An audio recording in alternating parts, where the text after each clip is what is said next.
시작했습니다. 네. 하나, 둘, 셋.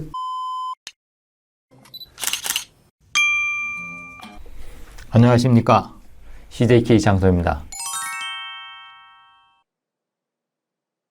지난 시간에는 RO 모듈에 대해서 살펴보았습니다. 오늘은 RO 시스템 전체에 대해서 여러분과 함께 살펴보는 시간을 갖도록 하겠습니다. RO 필터, RO나 나노 필터 같은 경우에는 모듈 수명과 성능 향상을 위해서 적절한 유입수의 전처리가 필요합니다. 특히 파울링이라든가 스케일, 그 다음에 멤브레인 열화를 억제하기 위한 것과 목적과 그 다음에 이제 최적화시키는 방법으로는 이제 프로덕트 유량, 그 다음에 프로덕트 처리 소질, 그 다음에 회수율, 그 다음에 오퍼레이션 앤드 메인터넌스 코스트를 최적화하기 위해서 적절한 유입수의 전처리가 필요합니다. 공급수의 적절한 전처리 방법은 이전에 전처리 쪽 부분들에서 여러분과 한번 같이 시사들을 했는데요. 피드월의 소스나 피드월의 이제 성분, 그 다음에 어플리케이션에 따라서 다릅니다. 피드워러 퀄리티에 대한 가이드라인이 여러 업체에서 이렇게 나와 있는데, 요거는 필름텍 자료에서 제가 가지고 왔습니다. 그래서 SDI가 보통 통상적으로 5를 이제 주로 많이 얘기를 합니다. 근데 보통은 이제 5지만은 최적화는 한 3 정도를 이제 최근 들어서 많이 추천하게 됩니다. MFI, 그러니까 멤브레인 파울 인덱스 같은 경우도 뭐 한 4 정도, 그 다음에 유기물 이제 TOC 같은 경우 3, 그 다음에 COD 뭐 한 10 정도, 이 정도로 보통 얘기하고요. 여기 이제 그 생소한 그 AOC라는 이것인데, 요거는 이제 유기물, 오가닉 카본, 유사한 오가닉 카본을 이제 얘기하는 그거고요. BFR이라고 하는 것도 상당히 이제 생소한, 많이 쓰지 않는 건데, 바이오 필름 그 포메이션 레이트라고 해가지고 이렇게 지금 보통 하는데, 보통은 주로 TOC나 COD 이런 부분들을 많이 하고요. 이제 프리크로린 같은 경우는 0.1 ppm 뭐 거의 없어야 되는데, 사실은 CA 멤브레인 같은 경우는 예전에도 말씀드렸습니다만, CA 같은 경우는 약간의 그래도 있어도 상관없는데, PA 멤브레인 같은 경우에는 프리크로린이 있게 되면은 그 멤브레인의 이제 디그라데이션이 굉장히 빨리 일어나기 때문에 거의 없어야 됩니다. 그리고 이제 철염이라든가 마그네슘 뭐 이런 망간이라든가 알루미늄 어떤 이런 부분들은 0.05 ppm 이하로다가 들어와야 됩니다. 그래서 이러한 기준을 맞추기 위해서 전처리 부분들이 필요합니다.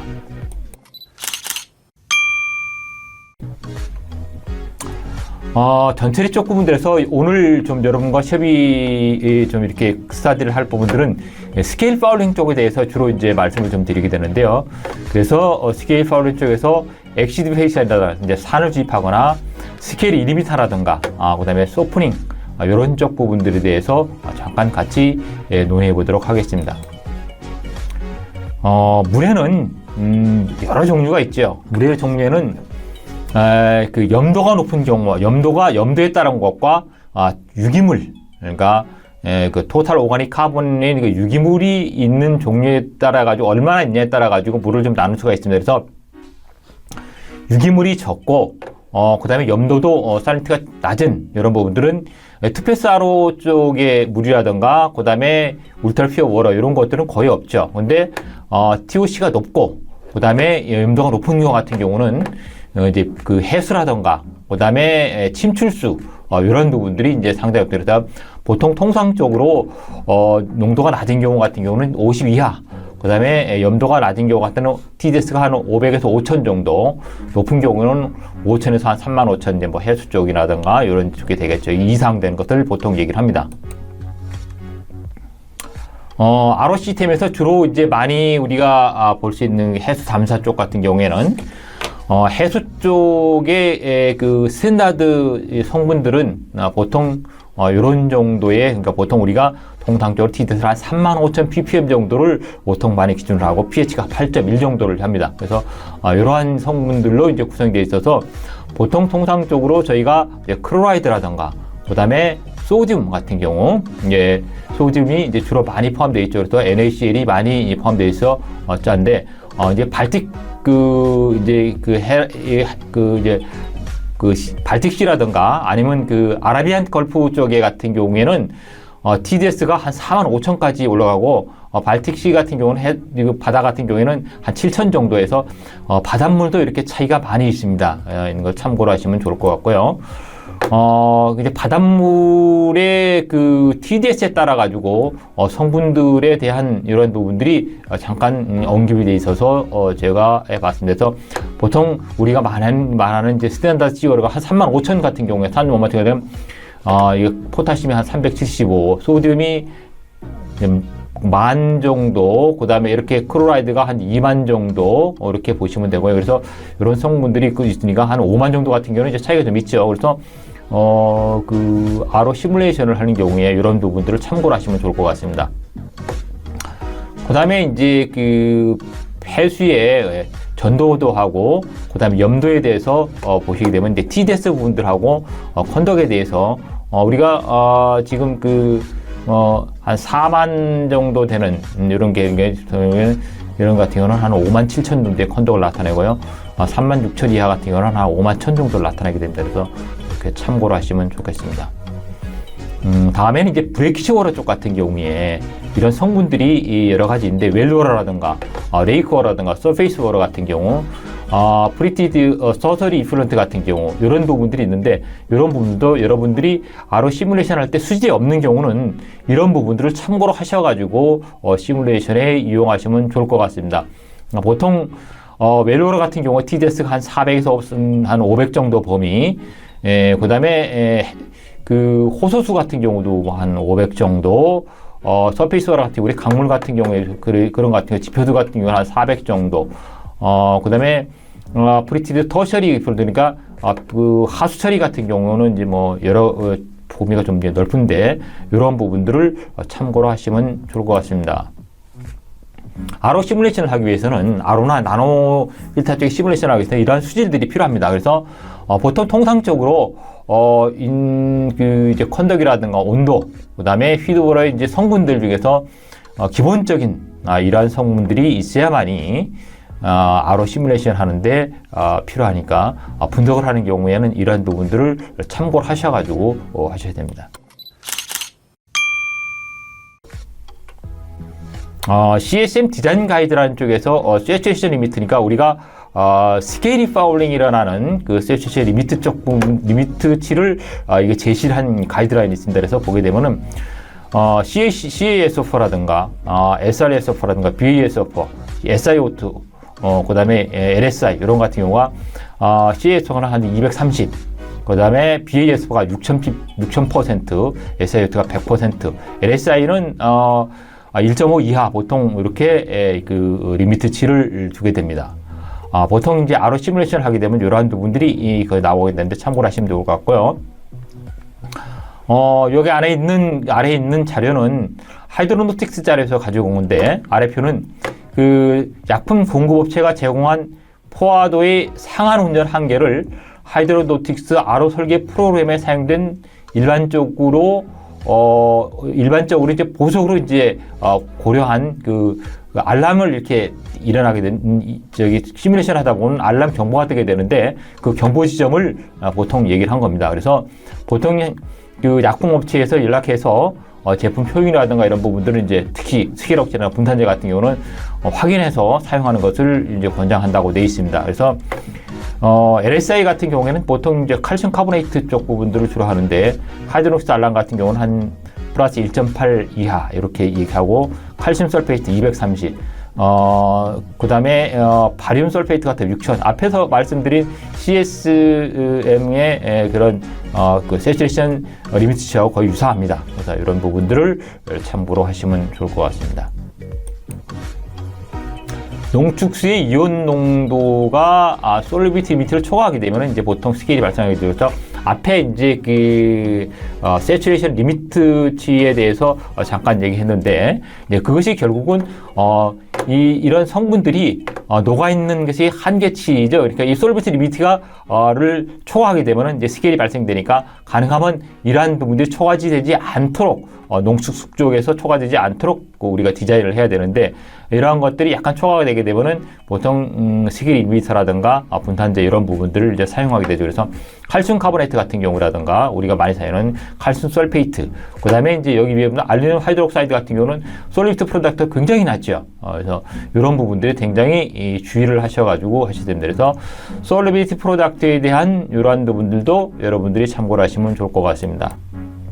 요것도 솔리빌티 프로덕트에 대한 부분들입니다. 그래서 우리가 마그네슘 하이드록사이드라든가 그 다음에 이제 여기들은 망가니스 포스페이트, 망간 포스페이트 같은 경우는 이렇게 되게 좀 이렇게 솔리빌티 프로덕트가 좀 낮은 편이니까 이런 부분들도 주의하셔야 될 것 같습니다.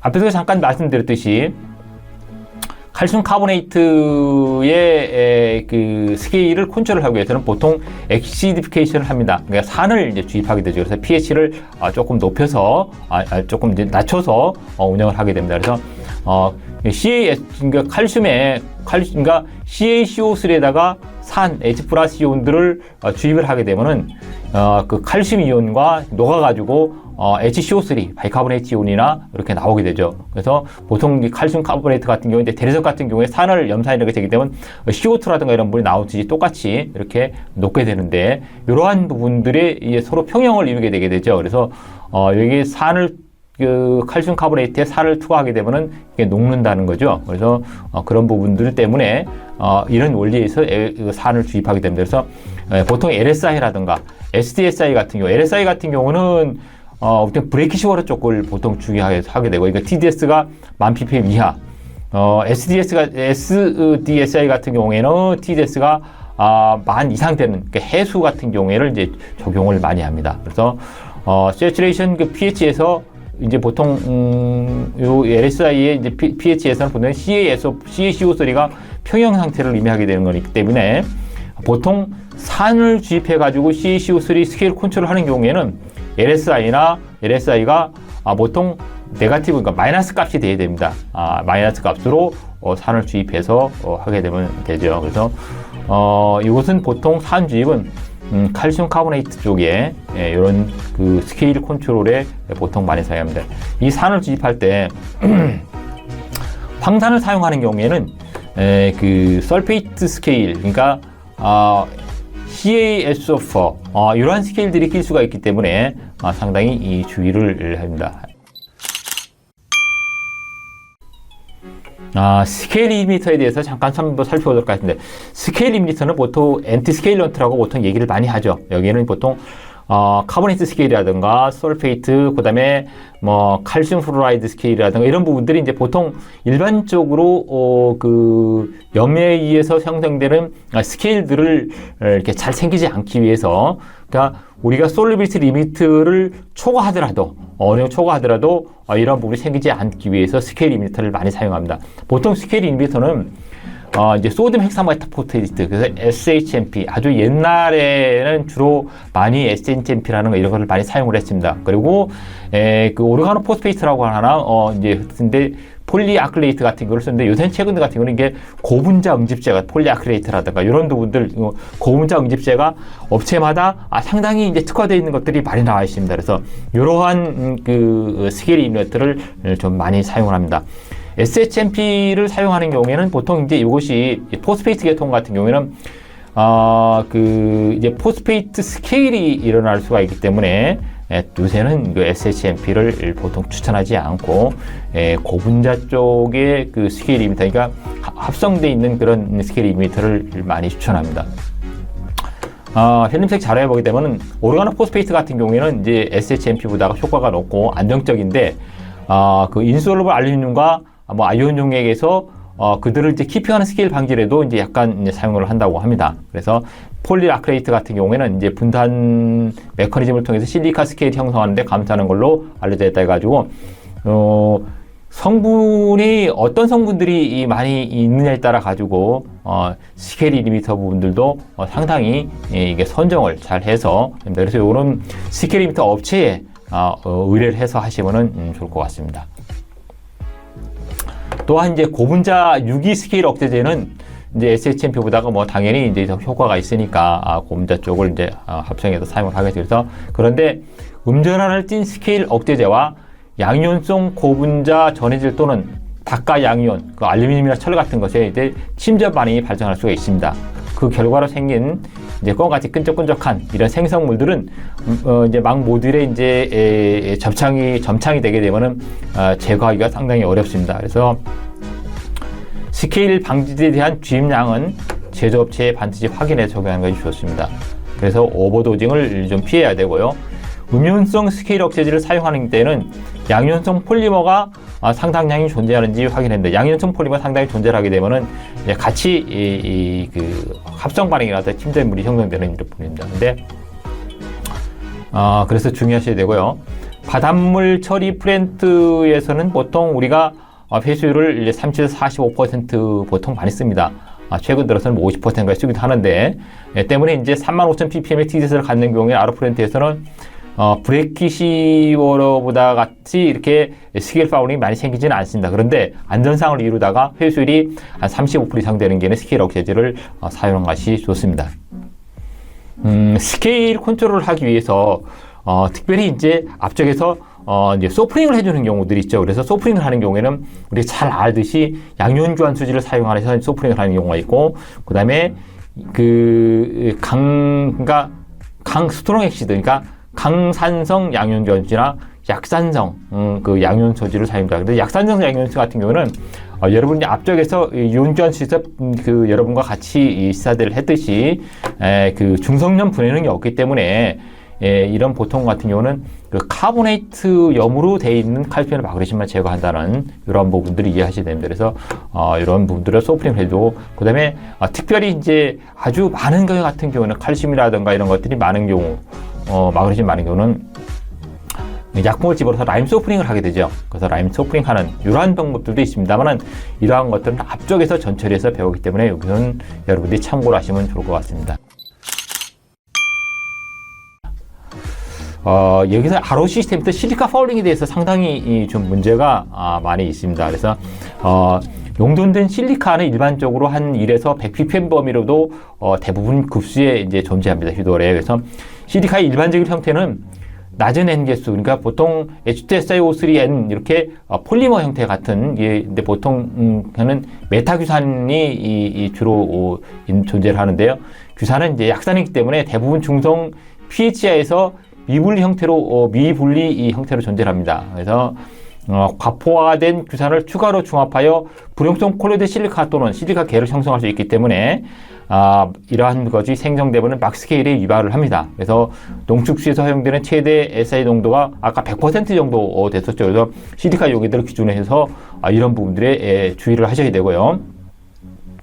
농축수에 대한 스케일 전이간 SiO2의 농도 증가가 pH 변화에서 공급 용액에 따라서 상당히 좀 차이가 있습니다. pH가 중성이 되게 되면 규산염을 음이온성으로 나가서는 해일이 되기 때문에 칼슘이나 마그네슘하고 반응할 수가 있고, 또 철, 망간, 알루미늄에 대해서 불용성 규산염을 이루어질 수가 있습니다.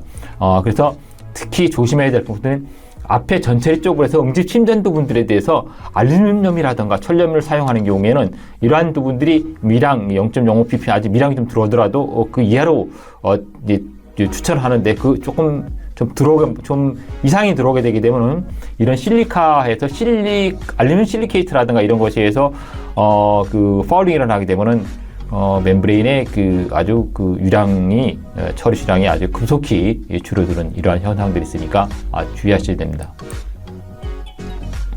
이제 알루미늄은 이제 규산의 가장 강력한 침전물로 이제 알 수 있는데, 실리카 스케일이 발생하는 경우에는 대부분 알루미늄 철염과 상관관계가 있습니다. 그래서 급수 내에서 알루미늄과 철염이 공존하는 경우에는 실리카 포화도 이하에서도 침전이 될 수가 있습니다. 그래서 알루미늄과 철 이온들이 모두 실리카 수준이 포화도 이하라 하더라도 그러니까 이제 급수에서는 보통 0.05ppm 미만이어야 됩니다. 그래서 그 알루미늄 이온과 철 이온들이 있는 경우에는 고압용수 시스템에서 특히 이제 이러한 부분들은 앞에 응집 침전용으로 알루미늄과 철염을 사용하기 때문에 이러한 경우 같은 경우에 특히 이제 들어오는 그러니까 알루미늄에 철 이온들이 포함되지 않는지 아주 적정한 그러니까 앞에서 좀 측정을 해서 가능하면 이러한 부분들이 0.05 ppm 이하로 들어와야 되는 것을 봅니다. 특히 실리카가 있는 경우에는 더 주의를 하셔야 됩니다. 오늘은 여러분과 함께 RO 시스템의 전처리 중에서 스케일 오염에 대해서 업체 자료를 통해서 좀 살펴보았습니다. 다음 시간에도 이어서 RO 시스템 전처리 쪽에 대해서 여러분과 함께 살펴보도록 하겠습니다. 궁금증이나 문의사항이 있으시면 언제라도 연락 주시길 바랍니다. 경청해 주셔서 감사합니다. 오늘도 행복한 하루 되시길 바랍니다. 감사합니다.